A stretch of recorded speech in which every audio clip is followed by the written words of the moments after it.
ಎಲ್ಲರಿಗೂ ನಮಸ್ಕಾರ. Welcome back to my channel. ನಾನಿವತ್ತು ನಿಮಗೆ ಬೆಂಡೆಕಾಯಿ ಚಟ್ನಿನ ಯಾವ ಥರ ಮಾಡೋದು ಅನ್ನೋದನ್ನು ತೋರಿಸ್ಕೊಡ್ತಾ ಇದ್ದೀನಿ. ಚಪಾತಿ ರೊಟ್ಟಿಗೆಲ್ಲ ತುಂಬ ಚೆನ್ನಾಗಿರುತ್ತೆ. ಇಲ್ಲಿ ನೋಡಿ, ನಾನು ಅರ್ಧ kg ಬೆಂಡೆಕಾಯಿನ ತೊಗೊಂಡಿದ್ದೀನಿ. ನೋಡಿ, ಈಗ ಚೆನ್ನಾಗಿ ವಾಶ್ ಮಾಡ್ಕೊಂಡು ಒಂದು ಬಟ್ಟೆಯಲ್ಲಿ ಒರೆಸಿ ಇದನ್ನು ಕಟ್ ಮಾಡ್ಕೊಂಡು ಬಂದಿದ್ದೀನಿ. ಹಾಗಾದರೆ ಬನ್ನಿ ಮಾಡುವ ವಿಧಾನವನ್ನು ನೋಡೋಣ. ನೋಡಿ, ಇಲ್ಲೊಂದು ಪ್ಯಾನ್ನ ಇಟ್ಕೊಂಡಿದ್ದೀನಿ. ಈಗ ಪ್ಯಾನ್ಗೆ ನಾನು ಕಟ್ ಮಾಡಿ ಇಟ್ಕೊಂಡಿರೋ ಬೆಂಡೆಕಾಯಿನ ಹಾಕ್ಕೊಂಡು ಅದ್ರ ಜೊತೆಗೆ ಒಂದು 2 ರಿಂದ 3 ಟೇಬಲ್ ಸ್ಪೂನ್ ಎಣ್ಣೆನ ಹಾಕ್ಕೊತಾ ಇದ್ದೀನಿ. ಈಗ ಇದನ್ನು ನಾವು ಚೆನ್ನಾಗಿ ಫ್ರೈ ಮಾಡ್ಕೋಬೇಕು. ನೋಡಿ, ನಾನು ನಿಮಗೆ ತೋರಿಸ್ತಿದ್ದೀನಲ್ಲ, ಈ ರೀತಿ ನೀವು ಚೆನ್ನಾಗಿ ಫ್ರೈ ಮಾಡ್ಕೋಬೇಕು.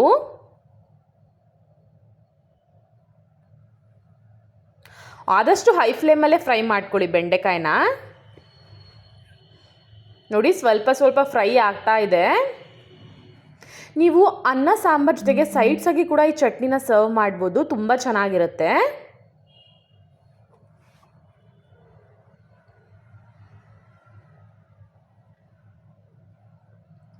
ಕಲರ್ ಸ್ವಲ್ಪ ಚೇಂಜ್ ಆಗುತ್ತೆ, ಅಲ್ಲಿ ತನಕ ನಾವು ಚೆನ್ನಾಗಿ ಫ್ರೈ ಮಾಡ್ಕೋಬೇಕು ಬೆಂಡೆಕಾಯಿನ.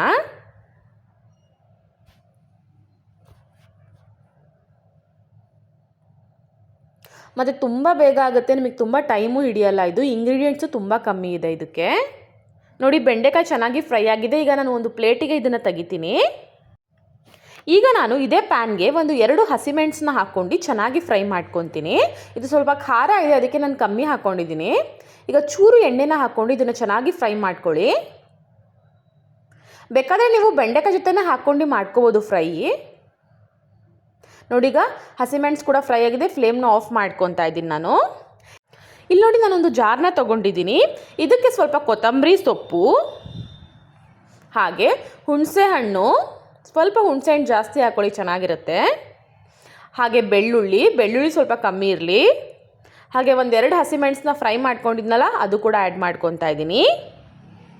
ಇದ್ರ ಜೊತೆಗೆ ಒಂದು ಅರ್ಧ ಟೇಬಲ್ ಸ್ಪೂನ್ ಉಪ್ಪನ್ನ ಆ್ಯಡ್ ಮಾಡ್ಕೊತಾ ಇದ್ದೀನಿ. ಈಗ ಇದನ್ನು ನಾನು ಹಾಗೆ ನೀರಿಲ್ದಂಗೆ ಗ್ರೈಂಡ್ ಮಾಡ್ಕೊತಿದ್ದೀನಿ. ನೀರು ಆ್ಯಡ್ ಮಾಡ್ಕೊಬೇಡಿ ಇದಕ್ಕೆ. ನೋಡಿ, ಈಗ ನಾನು ತರಿಯಾಗಿ ಗ್ರೈಂಡ್ ಮಾಡ್ಕೊಂಡಿದ್ದೀನಿ. ಈಗ ಇದಕ್ಕೆ ನಾನು ಫ್ರೈ ಮಾಡ್ಕೊಂಡಿದ್ನಲ್ಲ ಬೆಂಡೆಕಾಯಿನೂ, ಅದನ್ನು ಆ್ಯಡ್ ಮಾಡ್ಕೊಂಡು ಈಗ ಮತ್ತೆ ತರಿಯಾಗಿ ಗ್ರೈಂಡ್ ಮಾಡ್ಕೊಂಬರ್ತೀನಿ. ಯಾವುದೇ ಕಾರಣಕ್ಕೂ ನೀರನ್ನ ಆ್ಯಡ್ ಮಾಡ್ಕೊಳಕ್ಕೆ ಹೋಗಬೇಡಿ. ನೋಡಿ, ಈಗ ನಾನು ಗ್ರೈಂಡ್ ಮಾಡ್ಕೊಂಬಂದಿದ್ದೀನಿ. ಇದನ್ನು ಒಂದು ಬೌಲ್ಗೆ ತಕ್ಷಣ ಹಾಕ್ಕೊಂಬಿಡಿ. ನೋಡಿ, ಈಗ ನಮ್ಮ ಬೆಂಡೆಕಾಯಿ ಚಟ್ನಿ ರೆಡಿ ಇದೆ. ಈ ಥರ ಮಾಡೋದ್ರಿಂದ ನಿಮಗೆ ಲೋಳೆ ಬರಲ್ಲ ಬೆಂಡೆಕಾಯಿ ಚಟ್ನಿಯಲ್ಲಿ. ಫೈನಲಿ ರುಚಿಕರವಾದ ಬೆಂಡೆಕಾಯಿ ಚಟ್ನಿ ಸವಿಯಲು ಸಿದ್ಧ. ಈ ವಿಡಿಯೋ ನಿಮಗೆ ಇಷ್ಟ ಆದರೆ ಲೈಕ್ ಮಾಡಿ, ಶೇರ್ ಮಾಡಿ ಹಾಗೂ ಸಬ್ಸ್ಕ್ರೈಬ್ ಮಾಡಿ. Thank you.